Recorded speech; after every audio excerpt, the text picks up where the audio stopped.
Mainit na balita. The I'd Honorable like to Abante. ask the Honorable Marcoleta, is he rebuking this committee? What is the question, Mr. Chair? Are you rebuking this committee? Why am I supposed to rebuke the committee? I am You not. have been saying things for a while. What? You have been rebuking this committee. You are saying that. We're not blaming the Vice President on this. I Honorable asked the Marcoleta, question. we I asked are the not question. blaming. The right to This is very- defend that. 1 minute to suspend. Move to suspend.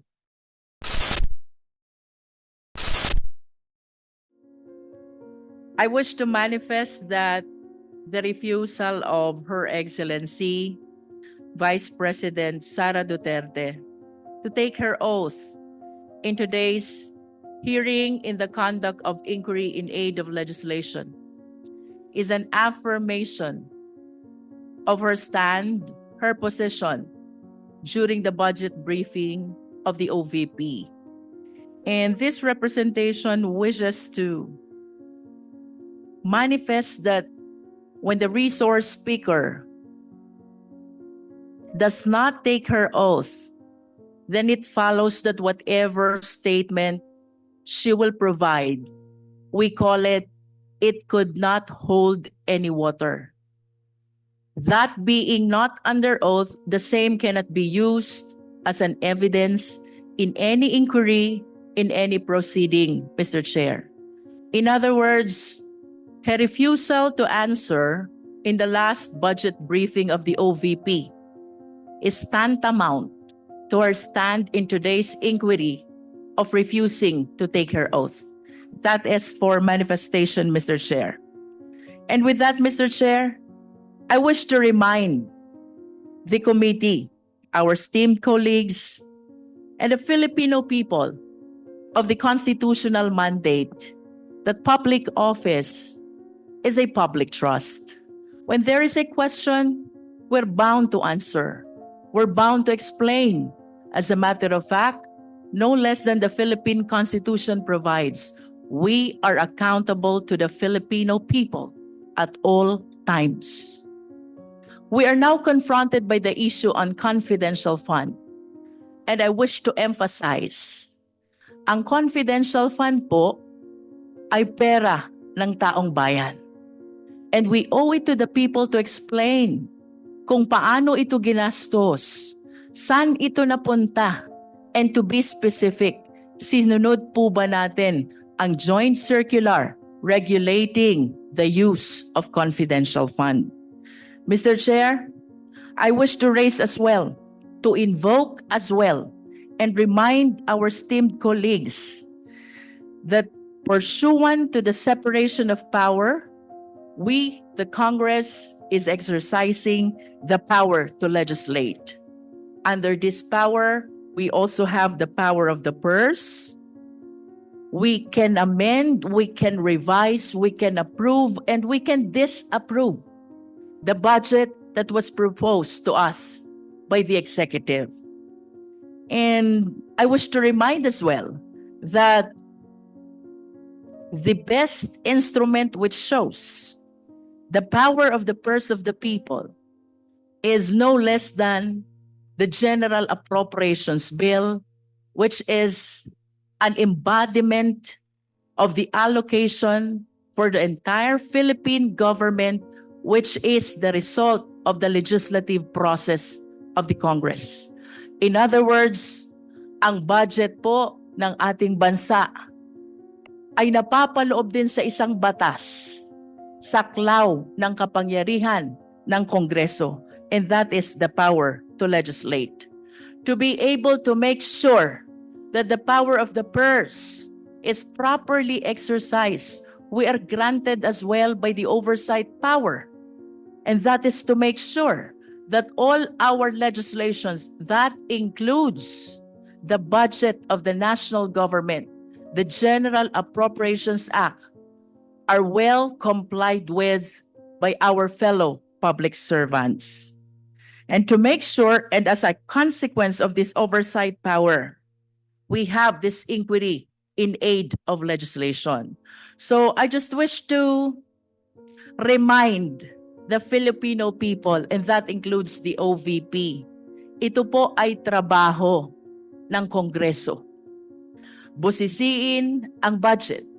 And not only that, to exercise the oversight power to make sure na yun pong ating mga nakaraang legislation, that includes the General Appropriations Act, ay nagamit ng tama ng mga ahensya ng gobyerno.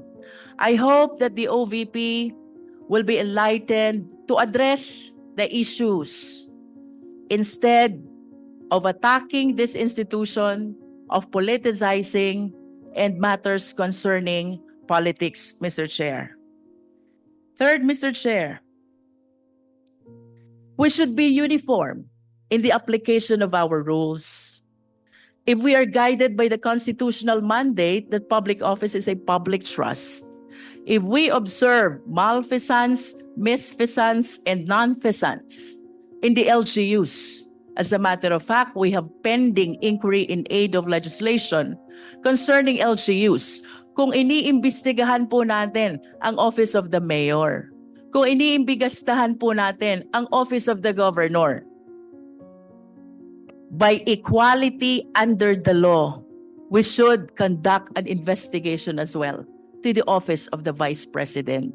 And I wish to thank the Honorable Valeriano for taking a stand before the plenary to initiate this inquiry in aid of legislation to address the observation not only of this representation, but of our fellow members of the Committee on Appropriations about the irregularities which we have seen already in the disbursement of fund, as a matter of fact, not only of the confidential fund, but even the regular allocation of the OVP.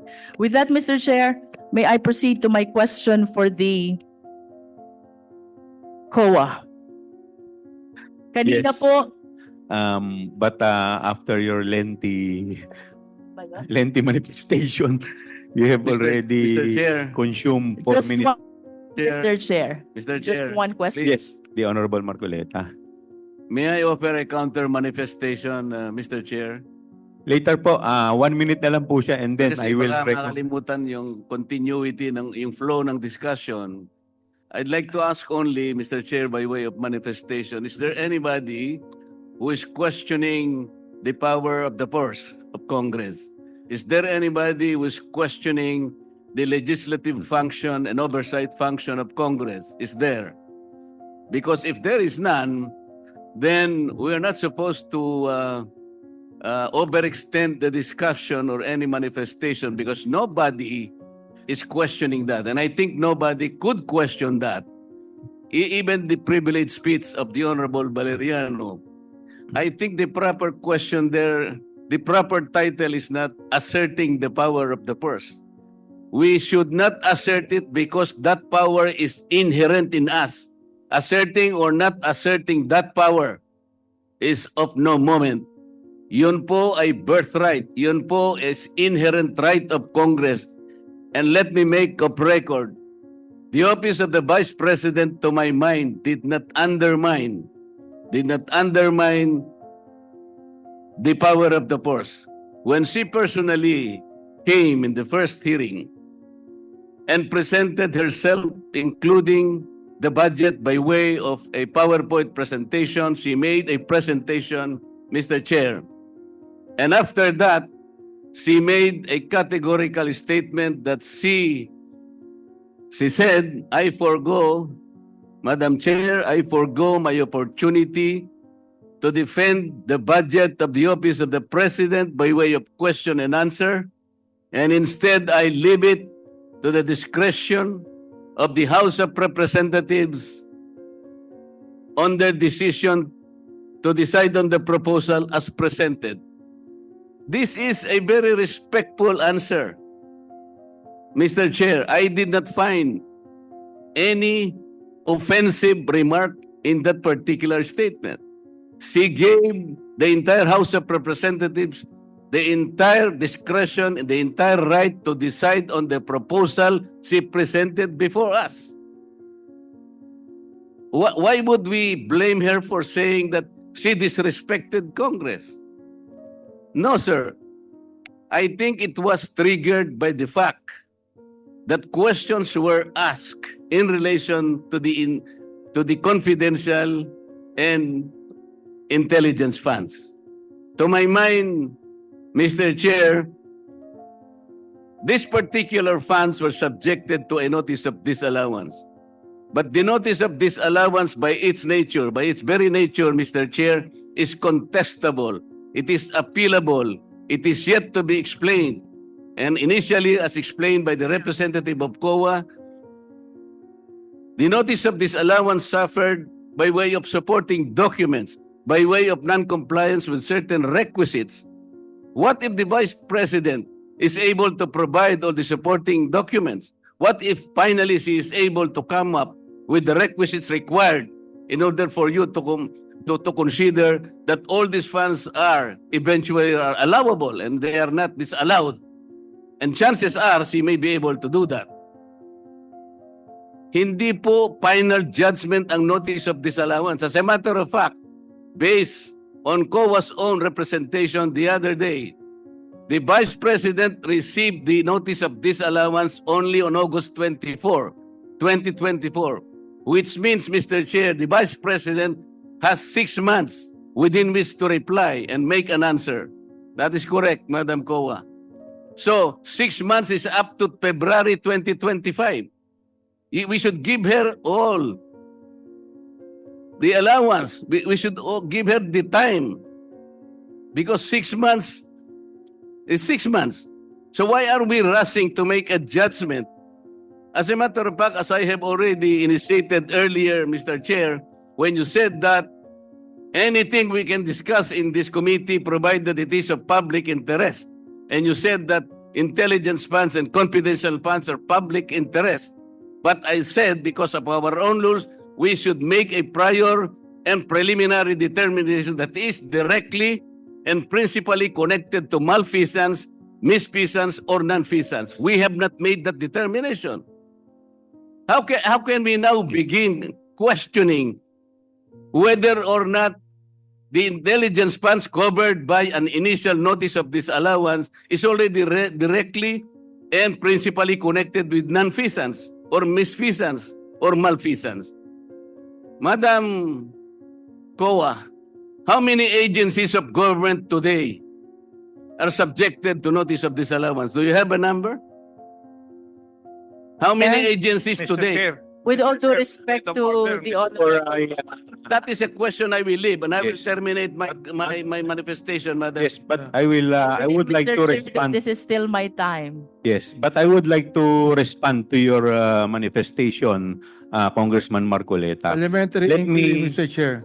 Parliamentary inquiry. What is the muna. parliamentary inquiry of the I would Honorable like to Abante? ask the Honorable Marcoleta, is he rebuking this committee? What is the question, Mr. Chair? Are you rebuking this committee? Why am I supposed to rebuke the committee? I am You not. have been saying things for a while. What? You have been rebuking this committee. You are saying that. We're not blaming the Vice President on this. I Honorable asked the Marcoleta, question. we I asked are the not question. blaming You have the right to This is defend one minute, that. one minute to suspend. Move to suspend.